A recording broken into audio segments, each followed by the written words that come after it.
महाराष्ट्राचा।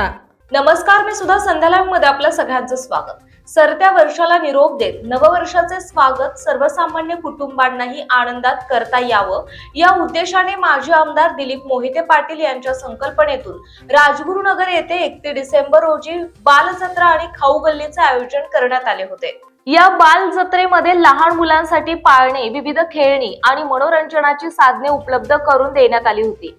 तर खाऊ गल्ली विविध प्रकारच्या खाद्यपदार्थांचे स्टॉल्स लावण्यात आले होते।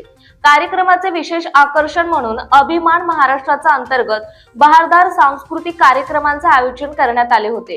तर उपस्थित महिलांना 500 कुपनचे वाटप करून लकी ड्रॉ द्वारे 25 महिलांना पैठणी भेट दिली जाणार आहे।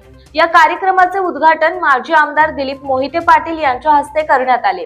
यावेळी उपस्थितांना शुभेच्छा देताना त्यांनी सांगितले की आपले संस्कार आणि संस्कृती विसरून पश्चिमात्य संस्कृतीचे अनुकरण वाढत चालले आहे। त्याला फाटा देत कुटुंबासह सुसंस्कृत पद्धतीने नववर्ष साजरे करता यावे या हेतूने 5 वर्षांपूर्वी या उपक्रमाची संकल्पना राबवण्यात आली। या उपक्रमास नागरिकांचा उत्स्फूर्त प्रतिसाद लाभला असून कुटुंबासह लहान मुलांनीही या कार्यक्रमाचा मनमुराद आनंद घेतला। संध्या लाईव्ह साठी प्रतिनिधी नाजिम इनामदार, राजगुरुनगर। ताज्या आणि महत्त्वपूर्ण बातम्या पाहण्यासाठी आजच आमच्या संध्या लाईव्ह न्यूज चॅनलला YouTube वर सबस्क्राइब करा आणि बेल आयकॉन प्रेस करा।